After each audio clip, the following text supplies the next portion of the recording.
Whether this is your first time or you've been with us a long time, my name is John Hunter. I'm the lead pastor of Rivers United Church. I want to welcome you to our online church experience. So glad you are with us today, and I appreciate you taking your time to be here.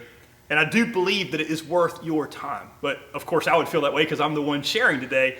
But what I'm sharing is something very personal to me that God has been showing me from one of the most quoted passages in all the Bible, a process that has been changing my life. Now, it's not one that I've fully learned. I'm in the process of learning it. And I wanted you to come along and learn it with me. And so I'm excited to be able to share it with you.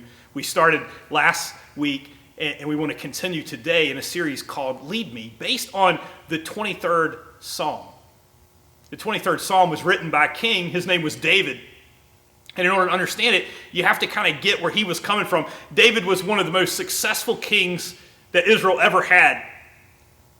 But before he was a king, he was known as a person that he had killed a giant as a teenager. And before that, he was a shepherd boy. And it's believed that the 23rd Psalm was written reflecting back over his time as a shepherd boy and using the imagery from the time that he was a shepherd to give us images that we can hold on to in some of the most difficult times of our life. But not just difficult times, right in the middle is a process on how to have your best life ever. The 23rd Psalm wasn't meant to just be a poem. It was meant to be a parable of life in which these images can help us in difficult times, but also a process on how to live and how to have the best life possible. Through that lens, I want to read the 23rd Psalm to you today. Psalms 23 says this: "The Lord is my shepherd, I shall not want. He makes me lie down in green pastures. He leads me beside still waters. He restores my soul. He leads me in the paths of righteousness for his name's sake.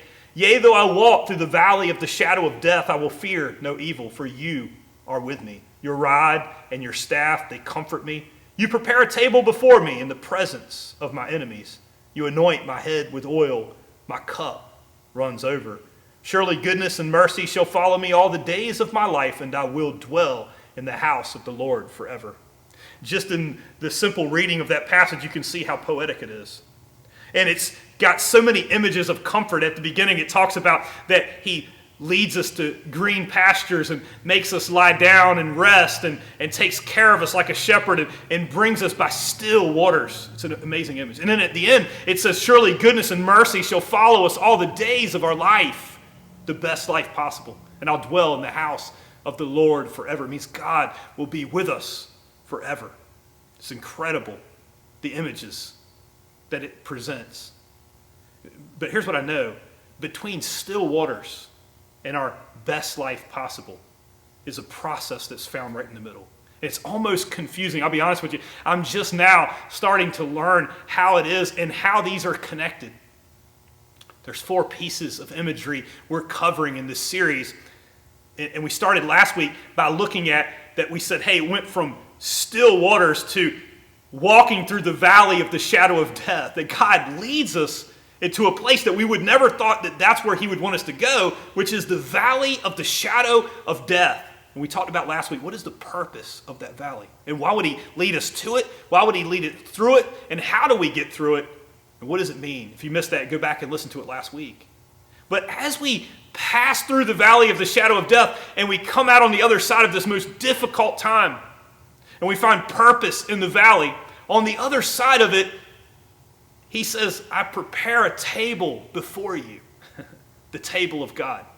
It's like you're coming through the worst valley and the worst trip. Have you ever been hiking and you've been lost or you didn't get enough food or maybe you didn't pack enough or something happened and you had a catastrophe? But let me ask you a question. If you had been stuck and you had not been able to eat in a long time and you're going through the most difficult place, what is the meal that you would want?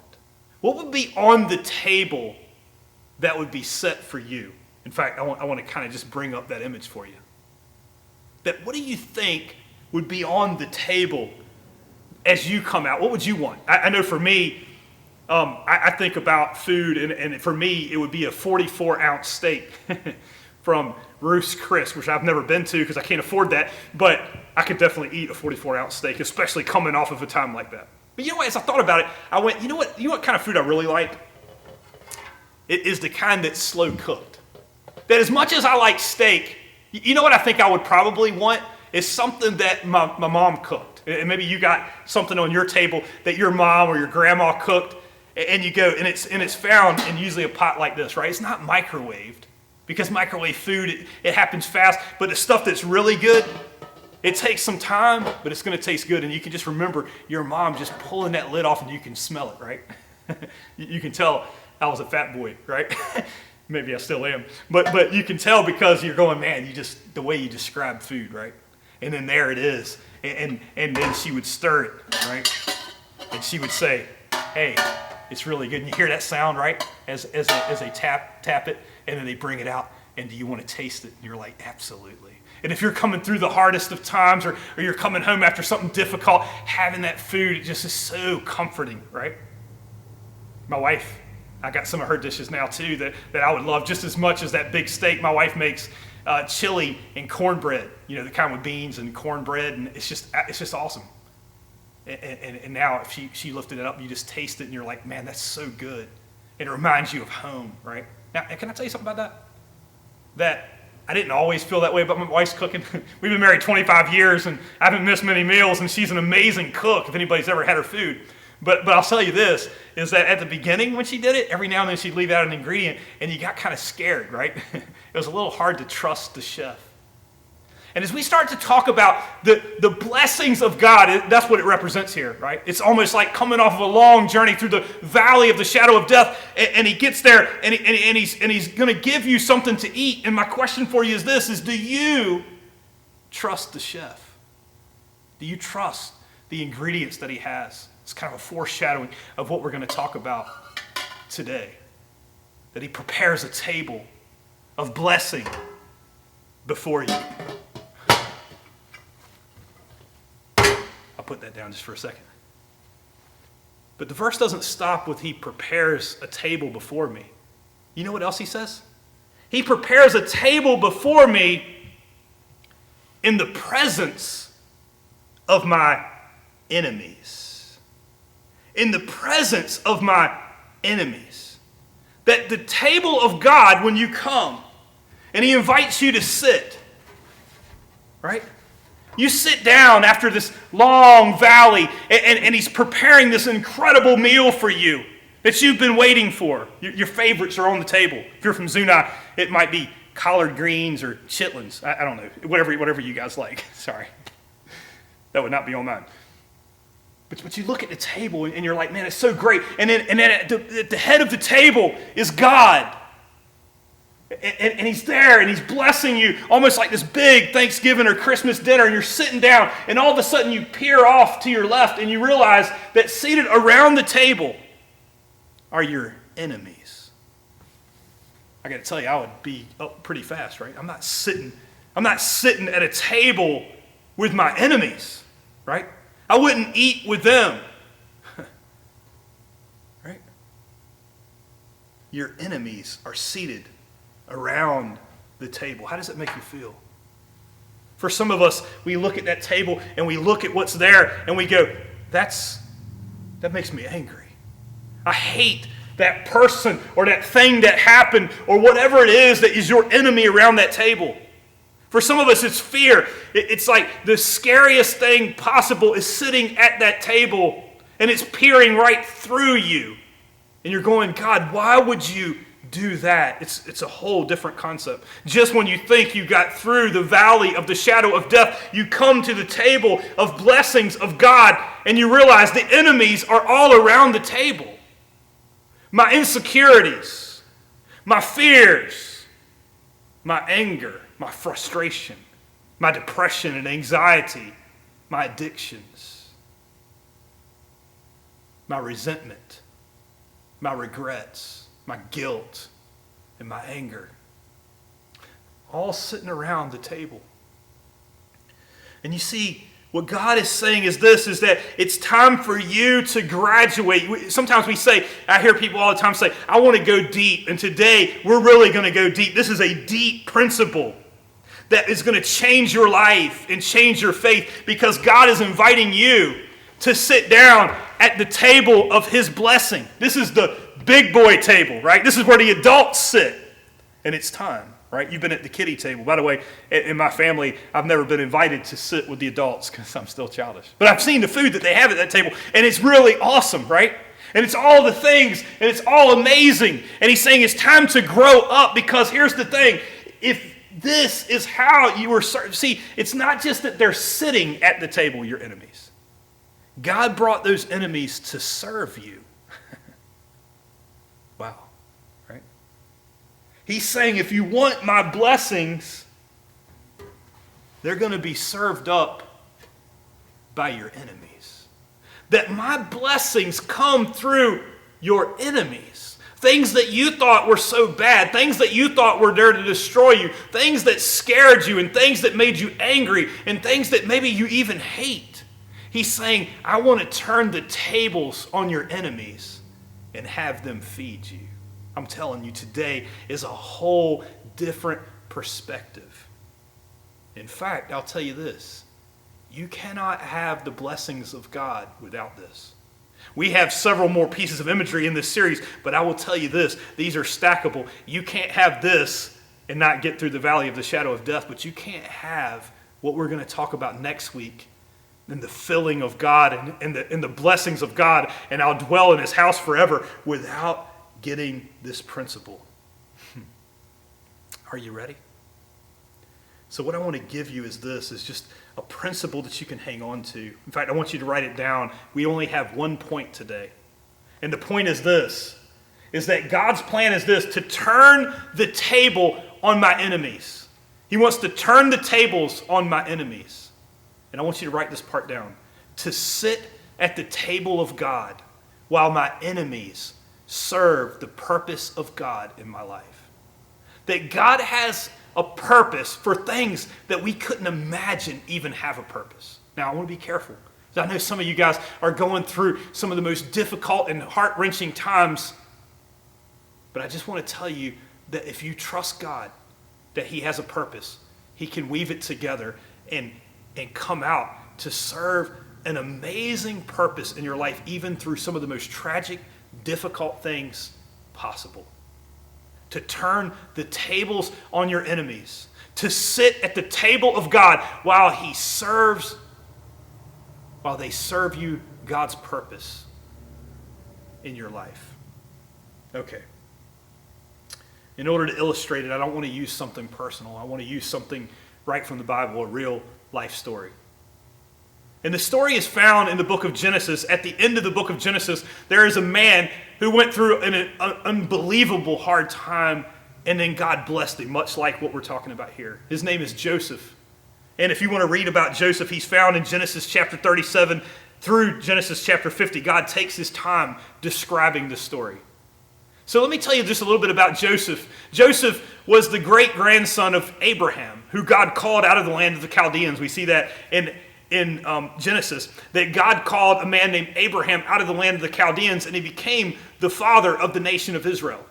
But here's the thing, he was a very old man. He was in his 80s when God called him, and he was over 100 when he had his first child. It almost seemed impossible. And he said, I'm going to take you to a land, but not only that, but I'm going to make a great and mighty nation out of you, and you've never had a child. And when he was 100 years old, he and his wife both had a child in their old age. That was a blessing. His name was Isaac. And Isaac had a son named Jacob. That was later, his name was changed to Israel. And Israel had 12 sons. And one of his youngest sons was named Joseph. That's the guy we're talking about. But it was a blended family. The older kids were from his first wife, and there were more of them. And he loved the youngest one because he loved the mom the most.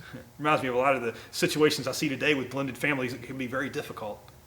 And he gave more to the young son. He gave him a special coat. They call it a coat of many colors, or a rainbow coat. And he would walk around, and then God gave Joseph a dream, and he shared that dream with his brothers, and it was basically like, God is going to bless the whole world through me. And he thought his brothers would be excited for him, but instead, they hated him all the more, and it said they wanted to kill him.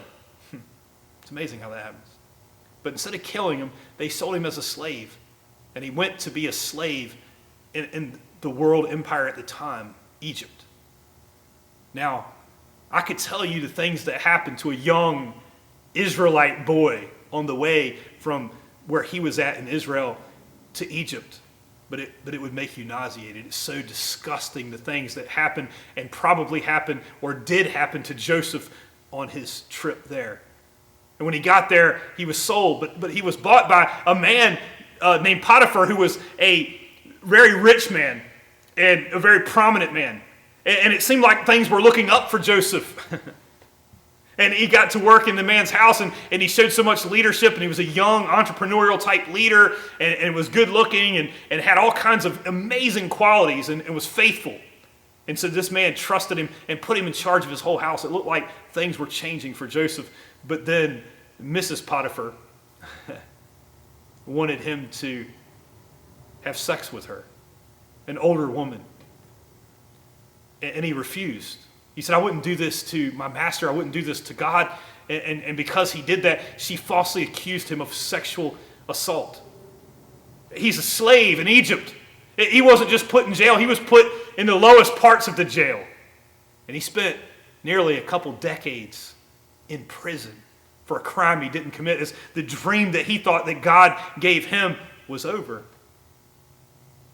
But he had interpreted some dreams, and somebody told Pharaoh, the leader of the entire world, told him that Joseph could interpret dreams. And Pharaoh had a dream that disturbed him, and so he got to go before Pharaoh and share and interpret his dream. And the dream was basically this. Pharaoh had a dream about some cows, and it's very long and complicated, but there was fat cows and skinny cows, and the fat cows represented 7 years of plenty, and then the 7 skinny cows represented 7 years of famine.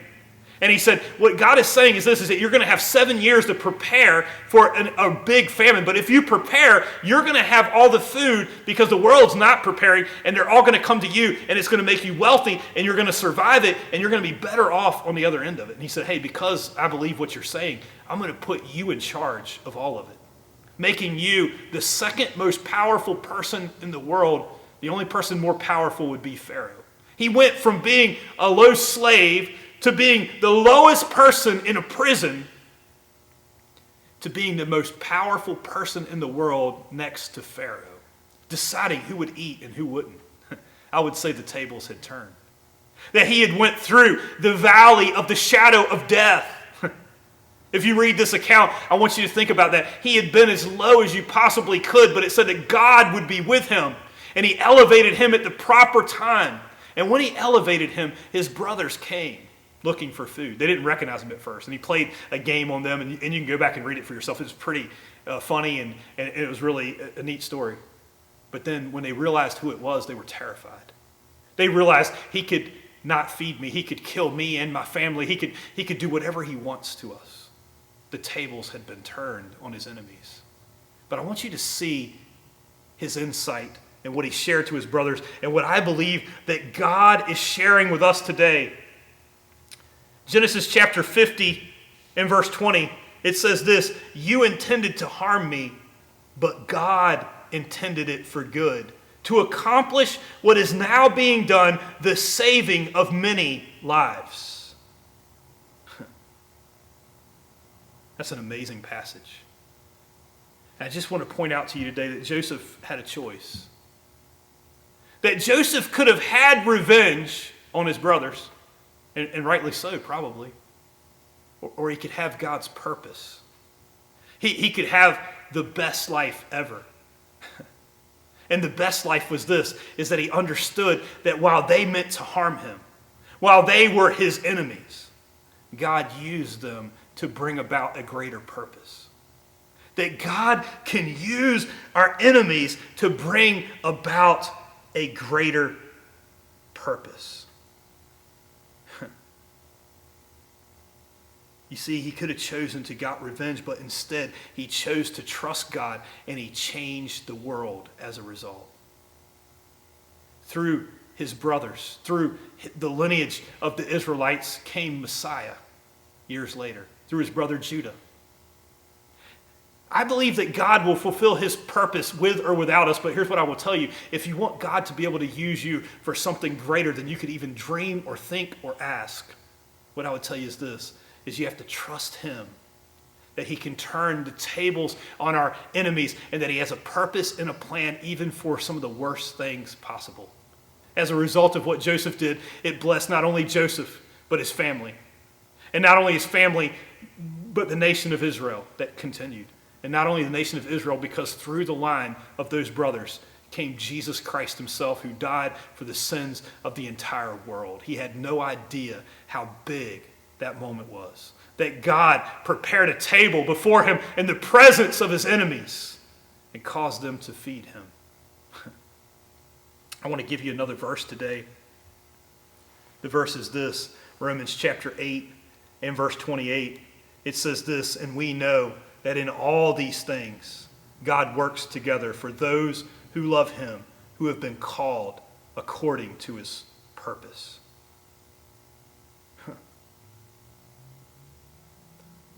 That God can work all things together. I want to pause here and say that, do you trust the cook? You know what I mean?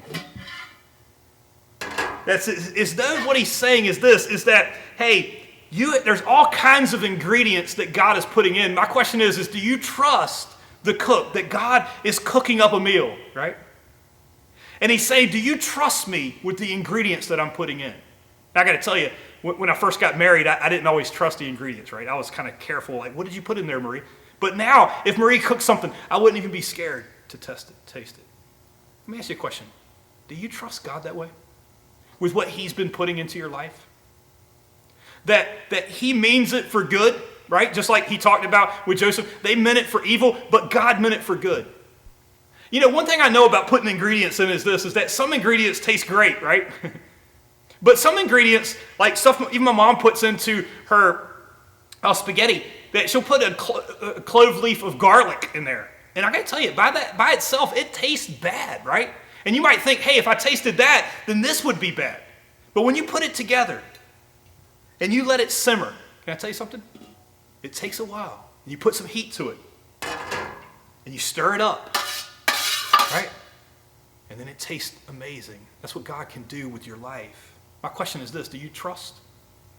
Do you trust the chef? Or are you still questioning it? Do you trust the ingredients that God can take the worst of things in your life and bring about tremendous good? That he wants to bless you beyond anything you can imagine.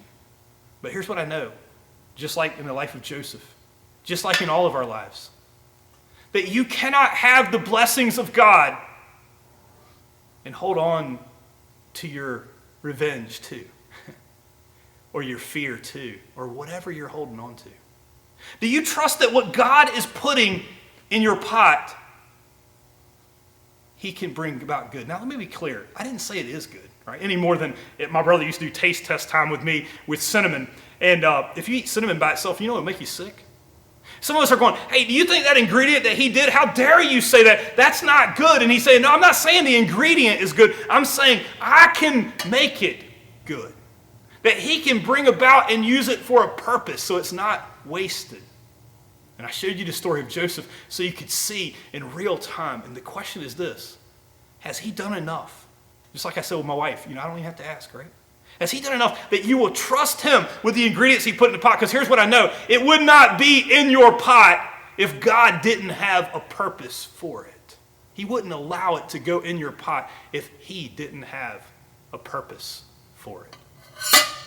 I got to tell you, of all the principles, this is the one that's probably changing my life the most. And I want it to do the same for you. And we know this, that in all these things, God works together for those who love him, who are called according to his purpose. Taste and see that the Lord is good. As we wrap up, I just want to share that verse with you one more time. You prepare a table before me in the presence of my enemies. You know what I believe God is doing? He's saying, hey, I'm inviting you to sit at the table of my blessings that will be served by your enemies. And I don't want you to miss out on this. The focus is not on the enemies. The focus is who's at the table, who prepared this meal, and the person that we trust the most. is God. In the book of Revelation, Revelation chapter 3 and verse 20, you know what he says? He says, I stand at the door and I knock. And if anyone were to let me in, I'll come in and I'll eat with that person. He's inviting you to this table today. Maybe it's something you've misunderstood all your life, and God is saying, would you for the first time trust me? Not understand everything, but would you trust me with the things that you don't understand? And I always thought it was strange to say, hey, when Jesus is talking about salvation, he's saying, I'll come in and I'll eat with you. But I think he's referencing this to say, hey, I'll prepare a table before you in the presence of your enemies, no matter what happened to you, no matter what you feel, whether it be guilt or resentment, whether it be loss or a health problem or cancer or financial issues or whatever you're facing today, God is saying, I can turn the tables on your enemies and I can have them feed you if you'll only place your faith and trust in me. Can I pray for you today? Let's pray. Father God, I don't pretend to know how you want to apply this in everybody's life. Only that I believe that you do. That, Lord, as difficult as this principle is and the things that we think, hey, I just got through this valley and now you're asking me to sit down with the people that caused it. Help them to see, Lord, that you're not there to harm them. That while other people might try to harm them, that you can turn the table on our enemies if we'll only place our faith and trust in you. God, I pray that we'll sit down. That we won't be stubborn and like a child that will only sit at the small table, but that we'll come up and enjoy the incredible blessings that you want to give us. That will lead to life everlasting, that will lead to goodness and mercy, and will lead to the life that we so desperately desire, that you want to do more than we can dream or think or ask. And there's so much more we want to share in this series, but we can't have any of it until we get this part right. God, help us. So I pray for the one, Lord, they're so far from you. Maybe they're even angry at you. I pray maybe they'll put down their anger and see that maybe you might have a purpose and a plan that they don't understand. But because of all that you've done, because you sent your one and only Son to die for our sins and rise from the dead, we might be thinking, Lord, you don't know our pain, but you knew it up close and personal when you were on the cross. And then you rose from the dead saying, I love you right where you are and too much to leave you there. And I'm ready to give you resurrection power for whatever you're facing. I'm ready to seat you at the table of blessings and turn all the things that you thought were against you. I will make them feed you. Father, I pray, Lord, as we get ready to apply this, that I don't misapply this to somebody else's life. Lord, you are speaking to them. Help them to know how to apply this. Lord, for the Christian, that they were seated at the table of blessing, but something happened and they got mad and frustrated and they've walked away. Lord, I pray they come back. That you're inviting them back, that you say, I'm standing, that we're not reaching out to you, that you are reaching out to us. And if we'll only sit down at your table, we'll only sit with you, you will bless us in ways that we can't even dream or think or ask. We will give you all the honor and glory and praise. In Jesus' name, amen.